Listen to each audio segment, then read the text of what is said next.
The very first album I did was Brad's 1980 with Hank Sherman, and we both play Flying V on that album, you know. So it was such a strong image with these Vs, you know, a twin lead guitar and two Vs. He had a dark one, I had a lighter one, or maybe it was the other way around. But you can see it on the album cover. The thing is, when we did the artwork on the cover, in the songs we made like a solo key, and we had these small black and white flying Vs to see who plays solos where on the album. So it was kind of a small trademark. And it looked very nice. So I mean, that's the easy thing with the V. It's a very it grabs your attention, you know, and it's some kind of it's quite different compared to most other electric guitars, you know.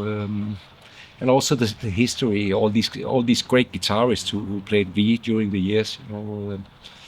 So yeah, a great image.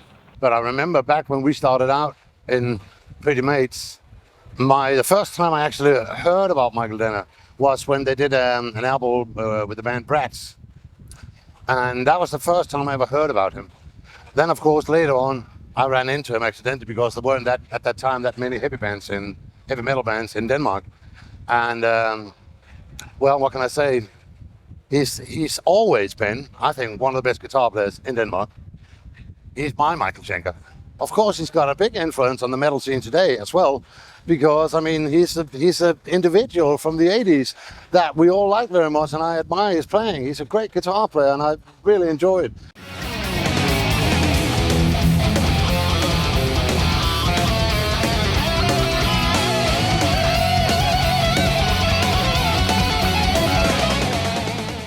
The reason why I chose the Flying V was I was, as a kid, when I started playing guitar, I was very inspired by guitarists like Leslie West, Jimi Hendrix, and the guy from Wishbone Ash, Andy Powell. They all played the Flying V, so it was quite obvious for me to, because I liked the shape of it, you know, and it looked very cool. So that was my choice for the guitar I would like to have and to play on. Later on, of course, by coincidence, I saw an album by a band called UFO, and I saw this young guy with a Flying V, like mine, and I heard the album and I was blown away, and that was Michael Schenker, and that became his signature guitar. So one thing we have in common, the Flying V has been a very important part of my life as a guitarist. Actually, the first Mercyful Fate record I bought was Don't Break the Oath, and it's still my favorite Mercyful Fate record. So that's gonna be the first time, you know, I recognize Michael and his guitar playing.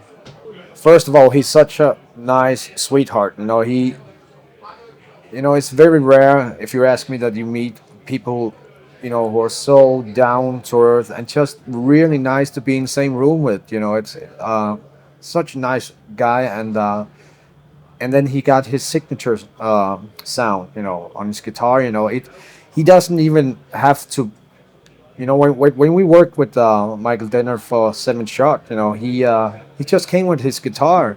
He had no amp, not anything, and he just plugged in, I don't know what he plugged into, some kind of robot in the studio, and it sounded like Michael Denner. Not because he's a robot, but he got that sound in him. It's not about equipment, it's about, you know, signature, it's about the magic fingers, you know, the way you play the guitar. So definitely signature sound.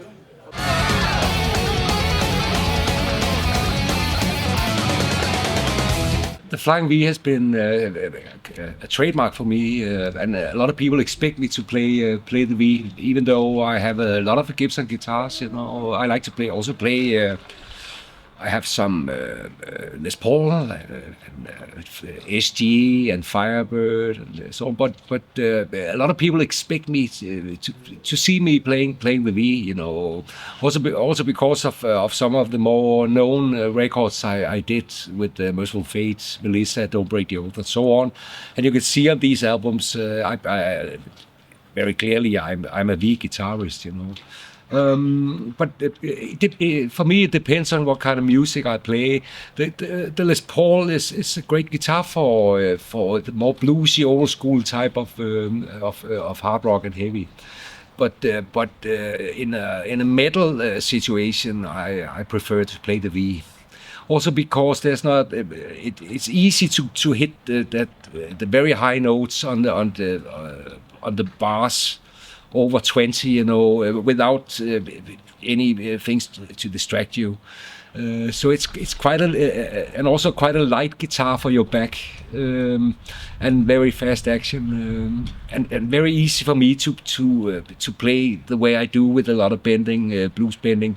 The V is perfect for that matter, so that's why I prefer, and people prefer to see me with the Flying V, and then this issue I must respect, and give the people what they want. So the V will always be a big part of seeing me live or in the studio work and so on. Yeah, of course. Well, Michael was on the Bratz thing, and there were Flying V's. I mean, that was in the late 70s, yeah? Yeah, in the late 70s. So, yeah, the double Flying V attack then. A myth that I tell myself that I'm not good at playing solo stuff. I can do melody and rhythm all day long. And I told Michael that, and he came in one day while I was just noodling around, and he says, "Hey, you're doing solos. You told me you couldn't do them." It's like, "Listen, I can't." It's like, "No, you can." So he's inspiring me to, be more of a soloist. It's like, yeah, thanks, but I like playing drums on my guitar, I got my first Flying V way back in 1974, I believe. I bought it from a guy, who was running out of money. He needed some money, and it was a cheap Japanese copy. I believe it's called Santana or something. I changed to a better one, and a better one. But I had no way I had any chance to get the original the Gibson ones, because it was very, very expensive for a 15, 16-year-old kid to get the money to buy these kind of guitars, especially here in Denmark. They cost twice as much as you pay for them in US, and still that day today, it's the same. But so the first many years I had to play on copies, cheaper copies of the Flying V. But the first decent one I got was the Court model. I played on. I played on the Mercyful Fate albums with that guitar, and that was a decent copy of the original Gibson. My first Gibson came in as late as around 1990, 91 or something. I got it as a present from the record company. And the first album I played with that guitar was In the Shadows, the reunion album by Mercyful Fate. Mercyful Fate reformed in 1992. Metal Blade Records was giving me and Michael a present of a real Gibson Flying V. So that was the first time in my life I had a real Gibson. But seriously, up to that point, I couldn't afford to play on an original Gibson, and then again I got used to the Court guitar, so I was stuck.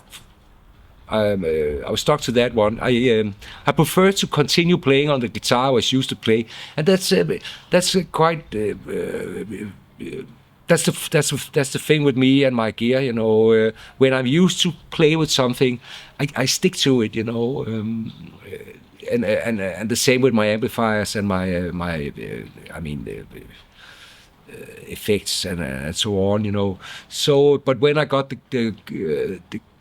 my first Gibson, I was very happy about it, and very pleased, because I could hear, especially on the sound, there was more beef in the original one compared to the Japanese copies I had during the years, So that was a great experience. Talking about Mike and Hank Sherman, we both guitarists and grew up with twin guitars. Like you had Brian Robertson and Scott Gorham, yeah, and you had Keiki Dowen and Glenn Tipton, here we go.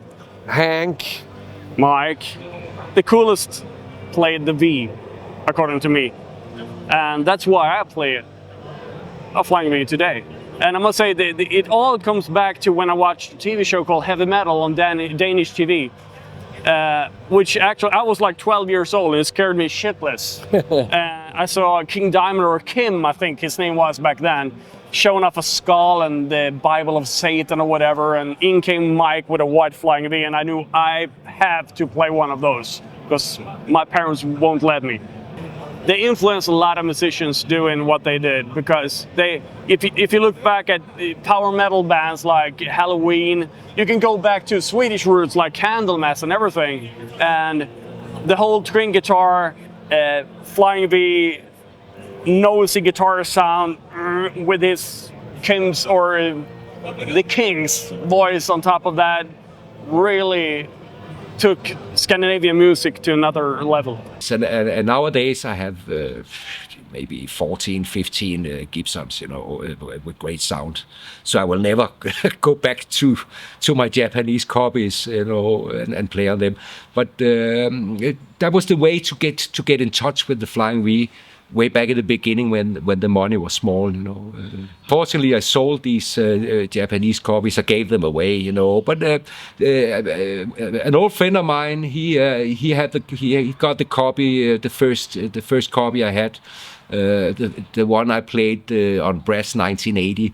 He had that guitar, and he promised never to sell it except to me if he decides to do that, So it's in my reach, and that's okay, But I hope to get that the guitar back one day, because the history of it, 34 years ago now. Time runs. Michael Denner have a great influence on the Danish metal scene, on the world metal scene, I would say. When he played in Mercyful Fate with Hank Sherman, those two guys had a special sound. The twin guitars did a huge impact on the metal scene today, no doubt about that. I let you in on a secret with guitaring. I'm not a technical wizard by no means. So I had the privilege to play with Hank Sherman, who was quite minded for technique and so on. If my guitar there's something wrong, he could help me, and the same with Peter in the guy I play with in Trickback. So it's a privilege for me to have these guys to help me when something goes wrong, But that's the nice thing about the V. It's quite simple in its structure, even though it had this funny and strange shape. It's quite easy to work. And also the nice thing when you play live, it's light, so you won't hurt your back if you play a long grueling set or in a studio situation. So you can rest the guitar when you play lead. You can rest it on your leg during your lead performance, and that also gives you a feeling, so you can just concentrate on what's important, and that's to play the lead part. So that's another good reason to play a V, and I mean, it's a perfect guitar, no question about it. Another cool thing, which I remember, was when we were playing the Sweden Rock Festival back in 2012, and we invited Hank Sherman and Michael Denner to come up and play a few songs with us, and that was so cool because, I never played together with Hank Sherman in that way before. But when Michael Denner came up and did his thing, it was just like, wow. Just like I remember it being from back in the old days, his tone, the style on stage, it was just like he kind of never left, That was so cool, to have him back that night. Very cool, actually.